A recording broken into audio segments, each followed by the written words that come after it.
Beletrina v živo.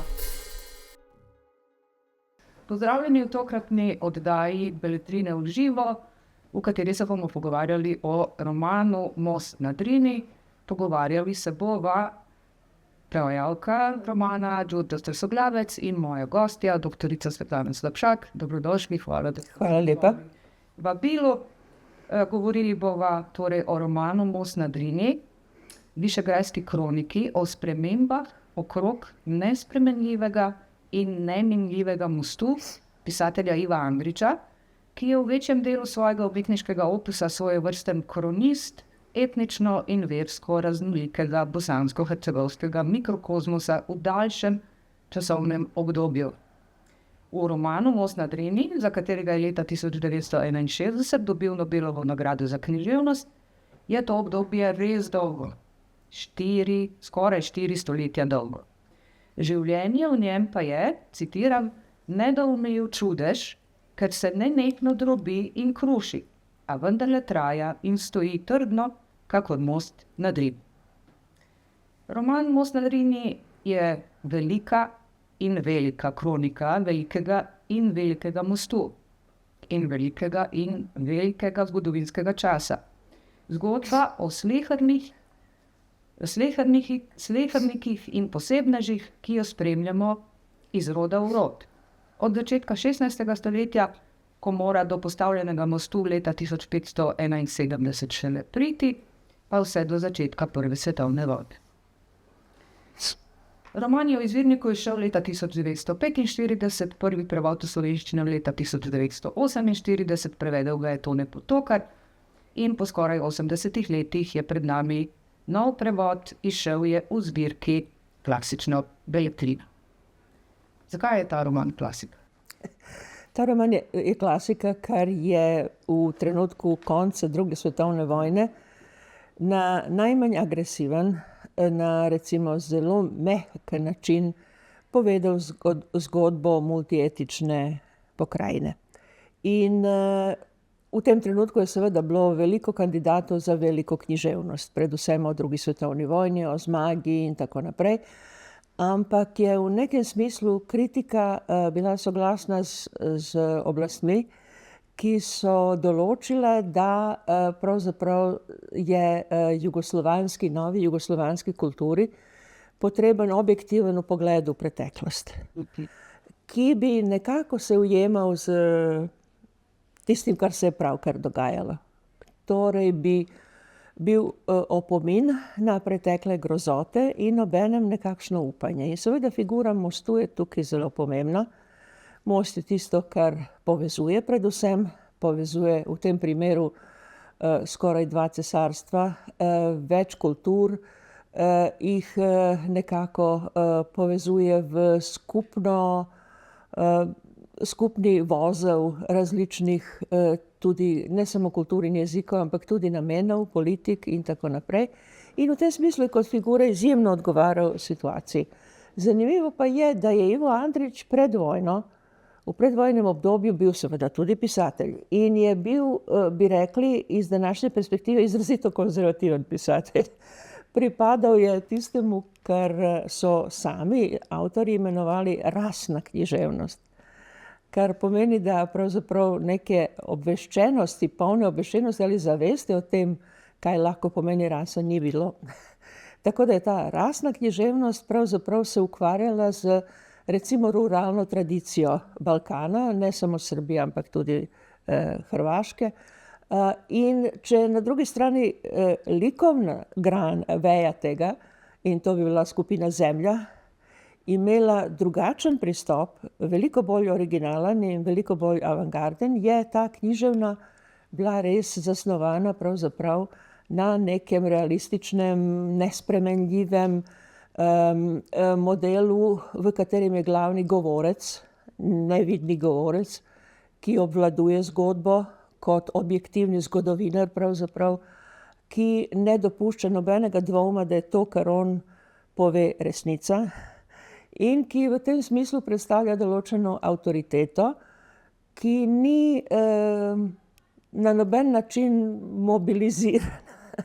Ni dvoma, ni suma, pač tisti, ki pripoveduje kolektivno zgodovino. In to je seveda model, po katerem je grajen roman Most na Drini oziroma Na Drini Čuprija. In Na Drini Čuprija je pač sintagma, ki vam takoj pove, to bo epska zgodba, kar je v epskem versu narejeno. Tako da vse govori o, bi rekli, nekih vrednotah, ki niso revolucionarne, ki niso na nivoju zmage in popolnoma nove socialistične, komunistične kulture, ampak so neka bolj tradicionalna vrednota, na kateri je nova država hotela graditi na ta mehak način nove ideje in nove lestvice kvalitete. Recimo nekaj o dogajalnem času in prostoru, oziroma o dogajalnih časih, ker gre od začetka 16. stoletja do začetka gradnje mostu. Most je postavljen in potem gremo do začetka druge svetovne vojne. Kar pa zadeva dogajalni prostor, tu pa res lahko uporabim ednino, ker se dogaja predvsem v Višegrajskem trgu, tem malem in majhnem območju, potem v mestecu Višegrad, potem se to razširi na to, čemur se danes reče Bosna in Hercegovina, in prek meja v različna cesarstva, v različna kraljestva. Kaj bi rekli o tej značilnosti romana, kako krajevno in časovno zaznamovano? Ivo Andrić je bil zgodovinar in diplomat in je odlično poznal zgodovino tega prostora in je seveda vnašal tudi nove elemente, ki jih je našel recimo v arhivih in tako naprej. Torej, njem je seveda najbolj pomembna ta velika dogodkovna zgodovina, ampak na drugi strani ljudi, ki jih opisuje, so enako tisti, ki so mikrozgodovina in njihov vsakdanjik. In povezava v tem romanu je pravzaprav arhitektura.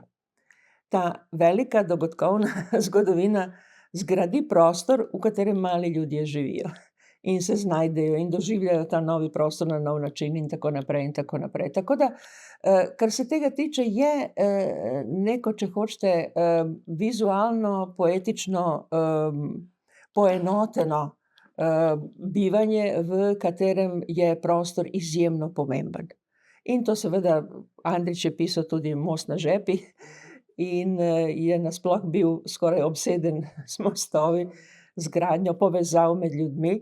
In pa to res tvori neko jedro poetično, iz katerega lahko beremo celoten roman in tudi morda celotno delo Andrićeva, ne. Konec koncev je tudi travnik. Še danes struktura, mesto je tako zgrajeno, da je povezano samo z mostovi.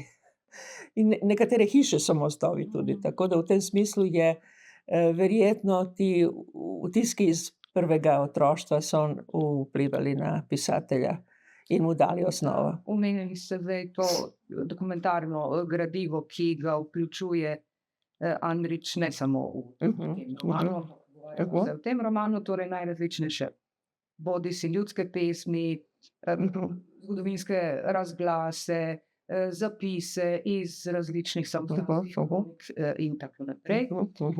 Kaj bi rekli o tem? Ali je to nekaj, kar je bilo v času, ko je napisal roman, ker tako ga moramo kontekstualizirano obravnavati, torej v 40 letih 20. stoletja, ali je bil to uveljavljen poetični model pri zgodovinskih romanih? V nekem smislu že je. Je bil model 30 let, na katerega se je lahko naslonil Ivo Andrić, ampak na drugi strani je treba zamisliti kontekst, v katerem je on pisal. To je okupacija, Beograd pod Nemci. On relativno zaščiten kot bivši diplomat in podpisnik Trojnega pakta v Nemčiji in na drugi strani popolnoma izoliran, popolnoma osamljen pred grozotami, ki jih vidi, ki jih beleži tudi, in v tem pa on piše svojo zgodbo, ki je neka, če hočete, zgodovina sveta v v njegovi optiki je zgodba, ki se prepleta z grozotami, ki se zunaj dogajajo. Tako da samo en samomor lepotice, ne veste, ali pa eno mučenje nekega nesrečnega vaščana, nam pač prikažejo grozote vojne. In seveda je to nekakšna usoda te knjige, ker danes enostavno ne morete brati Most na Drini in ne morete oditi v Višegrad brez izjemno globokih šokov, ki jih doživljate, ker veste, kar se je prav tam dogajalo. Tako da v nekem smislu, ja, rabimo novega Ivo Andrića, sigurno. Jaz bi rada, da je ta novi Ivo Andrić ženskega rodu, ker bi ujel vse sloje grozote, ki so se dogajale v Bosni, ampak je težko najti nekoga, ki bi na ta način, če hočete tudi privilegirano doživljal to vojno, popolnoma izoliran, popolnoma nedotaknjen, praktično nemogoče. Ko ste zdaj ravno omenjali ženske, zelo veliko razprav na to temo obstaja, torej ženske literarne osebe pri Ivu Andriću.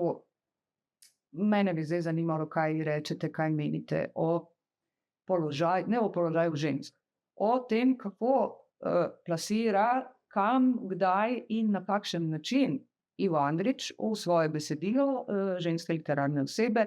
Meni se zdi, da bi to lahko zelo dobro povedali na primeru, ste že omenili, torej lepe Fate Abdagove, ki je bila lepa in ki je bila pametna, kar je posebej poudarjeno iz, da tako rečem, otomanskega, osmanskega sloja romana in potem iz avstro-ogrskega sloja Lotika, ki je ravno tako lepa in pametna, ki je hotelirka, ki je biznismenka, bi lahko rekli. Torej, ti dve sta predstavljeni z imenom, priimkom, položajem, opisani, psihologizirani, v nasprotju z nekaterimi drugimi, ki pa so morda samo omenjene, da tam je bila ženska, tam je bila njegova mati, tam je bila njegova, ne vem, soproga. Ti dve sta pa tako posebej izpostavljeni in karakterizirani. V tem smislu, ja, Most na Drini pa je pravzaprav edino Andrićevo delo, v katerem so ženske tako, če hočete, junaško prikazane. Sicer, ko premislimo, za Fato je edini način, da ohrani svojo integriteto, svojo pamet, svojo identiteto, ta, da se ubije. In to tako spektakularno, kot je ona to naredila. Lotika se pa adaptira tako, da izgubi vsako možnost, da je sprejeta ženska. Ona je nesprejeta od samega do konca, od samega začetka do konca. In v drugih svojih književnih delih, recimo Gospodična ali pa Anikini časi, posebej Anikini časi, se pojavi drug, starejši, bolj grenak Ivo Andrić, ki je skoraj mizogin. Pravzaprav v Anikinih časih je prav mizogin. Izrazito sovražno razpoložen do žensk, tako da se ta linija v Mostu na Drini ne vidi še. Je še v svoji bleščeči obliki, junaški obliki, in potem se izgublja v mizoginiji počasi v njegovi literaturi. Na drugi strani pa je zanimivo to, zakaj je izbral prav te dve figuri, eno katoliško, drugo muslimansko, kot tudi simbolne, če hočete, simbolni točki, ki ločita pravzaprav kulturje, ne? In ki na določen način, ko zamislite trenutek Fatine smrti in Lotikino pozicijo v hotelu, bordelu, je pravzaprav to točno tista centralna linija, ki povezuje Višegrad in Most, mesto in Most, ne. Tako da na tej liniji se vse dogaja in na obeh koncih je ena ženska. Tako da je to tudi zanimiva struktura organiziranja prostora v romanu. Most je v vseh pogledih tisti, ki prevladuje. Tisti, ki povezuje. Tisti, ki ločuje.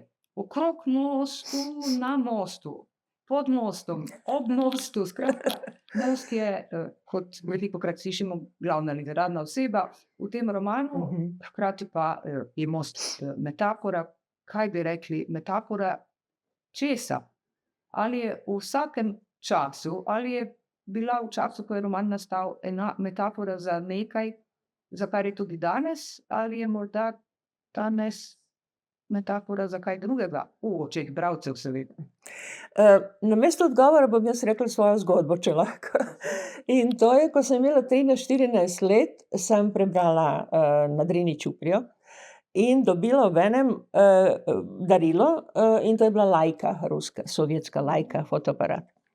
In to poletje, ko smo šli na morje v Fičkotu, sem zahtevala od svojih starših, da se ustavimo v Višegradu in sem nekaj ur slikala most. Še danes imam desetine in desetine in desetine popolnoma sterilnih, nesmiselnih fotografij, na katerih je most v vseh možnih pozah, bi rekli, a ne. In pa to je postala nekakšna tradicija. Mama in oči sta sedela v hotelu, na obali pila kavo, jaz sem pa fotografirala, naslednje poletje smo se odločili in so vzeli sobo v hotelu in sem jaz cel dan fotografirala. In tako nekaj let. Ker mesto je bilo izjemno prijazno, sence so bile neverjetne, se spomnim teh senc na vodi. Zeleno, sveže, zvok reke in vse ostalo. Tako da je to bil tisti rajski trenutek ustavljanja in potem smo lahko šli po tistih groznih bosanskih cestah do morja. In ko danes, jaz nikoli več nisem šla v Višegrad in mislim, da ne bi mogla, ker hotel, v katerem smo prespali in pili kavo, je postal bordel za posilstvo bosanskih žensk. Hiša, ena zelo, zelo lepa hiša na obali z druge strani, ne reke, ampak na tej strani malo nižje, je bilo mesto, v katerem so zaklenili in potem žive sežgali kakšnih 40 ljudi. Telesa mrtvih so spuščali nizdrino in tako naprej. To ni mesto, ki bi ga rada videla danes. In v tem smislu je ta prostor, ki je doživel takšne grozote in nad katerim lebdi ta literarna mreža, ta neverjetna literarna mreža, ki ima svoje veje, ki ima svoje sezone, tudi svoje rožice in svoje plodove, ta zadeva ne gre več skozi.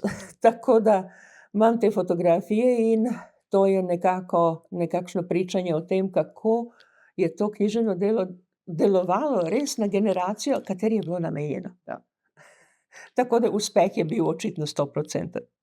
Zdaj pa nagovarjava, se mi zdi, predvsem, ali pa tudi generacije, ki so sedanje, današnje. Kaj bi rekli, zakaj danes brati roman Most na Drini, kaj nam literarna rekonstrukcija tako oddaljene preteklosti lahko pove o sedanjosti? Vse. Predvsem pa organizacija prostora, vloga, ki jo ima arhitektura, kaj nam dela arhitektura, ne da bi vedeli, iz te knjige pa naučimo, kaj je možno, da dobimo in kaj nam naredi nek most in kaj izgubimo, če most klonijo, kot ga zdaj denimo v Beogradu, uničujejo nekatere zgodovinske mostove. Kaj pomeni recimo v Ljubljani, kaj pomeni ta pas Ljubljane, ki je izgrajen v socializmu, kakšno družbo je ta arhitektura prinesla, kaj smo od te družbe ohranili, ali smo jo zlorabili, ali ona nas zlorabila. Vse to, takšni pomeni, predvsem prostora v času, so verjetno najbolj pomembni za novo generacijo, ki bi lahko ob tem razumela, zakaj živi v stanovanju, v katerem živi. Zakaj ne živi v stanovanju in nima šanse, da pride do stanovanja in tako naprej. To je prvi efekt, ki je zanimiv. Drugi pa je, da med velikimi politikami, med katerimi danes trpimo in bomo trpeli še več, je morda neka možnost za osebnost, da se ohrani, ne po cenu samomora, ampak po ceno izgrajevanja, upora, zoperstavljanja, vsega, česar pravzaprav v samem romanu ni veliko.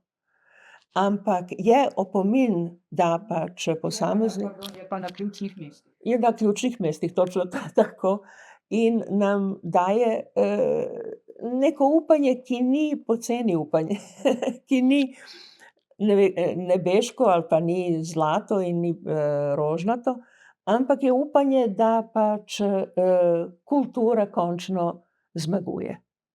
In da tudi če danes v bližini Višegrada se pač pojavlja tudi taka kič arhitektura in kič kultura, kot jo je Kusturica zgradil, še zmeraj ostane nekaj drugega, nekaj boljšega, nekaj, kar čaka, da se pač izrazi v polnem pomenu. Hvala lepa, mislim, da je to odlična misel, s katero lahko zaokroživa ta fragment pogovora o res pomembnem antologijskem besedilu, kakršno je Most na Drini južnoslovenskega nobelovca Iva Andrića.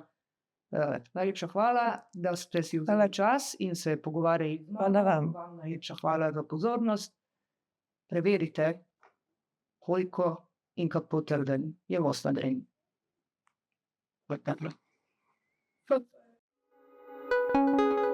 Beletrina v živo.